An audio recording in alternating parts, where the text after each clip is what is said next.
Yeah, I'm not going to be that good, really. Thank you very, very much, ladies and gentlemen. My God, he looks so much younger on television.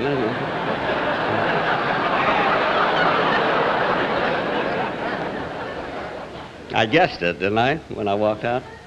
But I want to say that I'm really very, very happy to be here for the Royal Variety Show, and I feel that this is a sort of a return engagement for me. You see, I was here for this same show, for the Royal Show in 1949, and I was such a big hit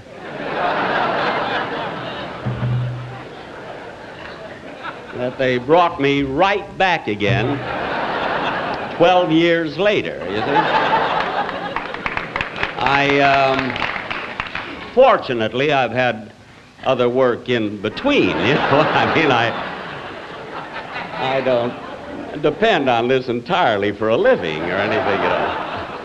You know, I'm in television and I do concerts and benefits and things like that. And but anyway, here I am again. Of course, this may mean nothing to you, but the Prudential Life Insurance Company is thrilled at this thing. But you know, I must tell you, Friday, we arrived Friday, and I was met at the airport by incidentally, I wasn't introduced when I first came on, so those of you who do not recognize me, I'm Bob Hope, you see. But I know he's in town. I thought I'd take advantage of it. But when I arrived Friday, I was met at the airport by Mr. Delfont, who is in charge of this show. And before he even said hello, he walked right over to me. I got off the plane, and he said, "Jack, it's a very long show, and you'll do 8 minutes." Then as we synchronized our watches, he said, "Did you have a nice trip?"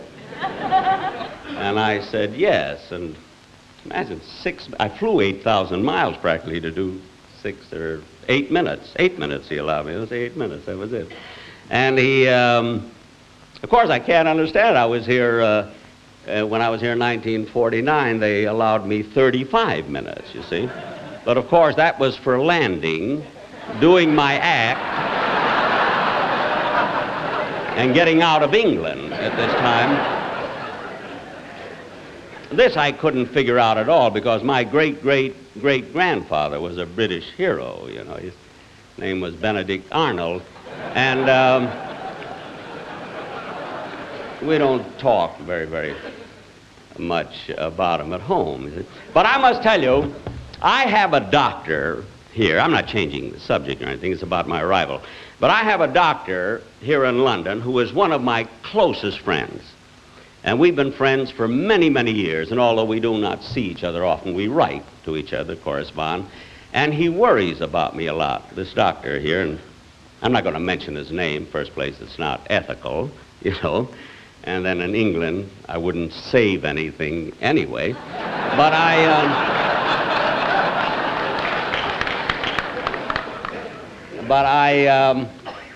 he worries about me. He thinks that at my age, now that I'm working too hard. And he said, "I can't understand you, Jack. You fly all over the country. You're getting older. It's time to sort of, you know, take it easy now. And, you know, you're doing television shows every week. And you never did that before. And you're playing nightclubs and all this." He says, "Why?" He says, "Why do you do that?" He says, "Surely it can't be the money." Now, there's a man who is a brilliant surgeon.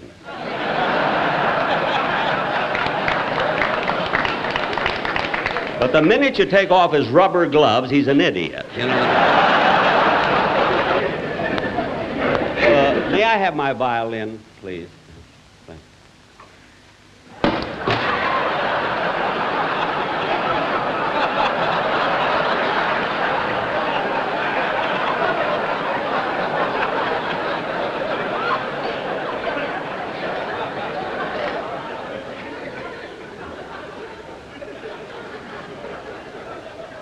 Well, that's their opinion, you know. You can want about it. Mr. Collins, could I have a violin? Well, thank you very, very much.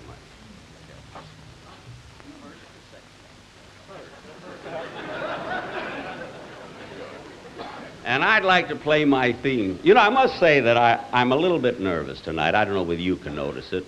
If my wife were here, she would notice it. And a funny thing, I'm only nervous because I'm never nervous where I should be in television, you know, where it's really my livelihood. And here, for some reason, I'm a wreck, you know, and I don't know. I'm doing it for nothing, you know. This whole thing. I don't know, maybe that's what's making me nervous. I don't know.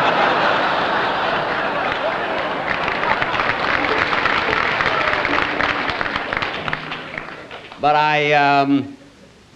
I guess the reason when I do, because I have done the command show, as I said before, and also a midnight show, The Night of 1,000 Stars. And the reason I'm nervous is because, well, when I'm out here in front of an audience and I'm surrounded by so many British stars, you know, I feel so unimportant at that time. It's like being stranded on an island with Marilyn Monroe and a boyfriend. You know, you have a feeling you're not needed, you know, in this thing.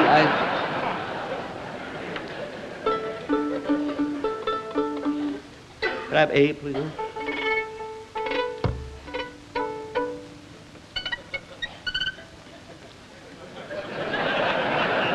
You know, I have been referred to, by the way, as the Van Gogh of the violinists.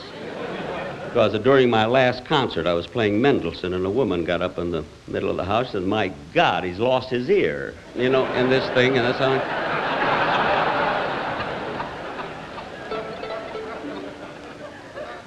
We'll play, and you know, I must tell you, just one more thing, and then we'll play. If I got just a half a minute, I must tell you, you know, Maurice Chevalier is on the show, and we're very good friends.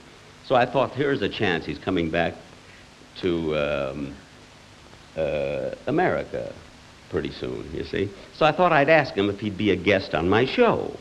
And he said he'd like to. And I told him it's a half-hour show. I don't pay too much for these things, you see.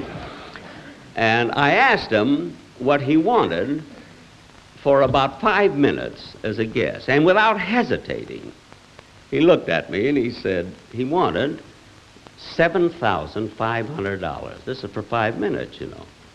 So I just stared at him. I mean, I don't know. I didn't bat an eye or move a muscle or anything.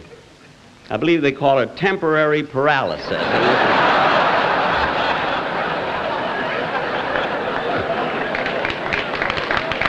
But anyway, let's play our theme song. Okay.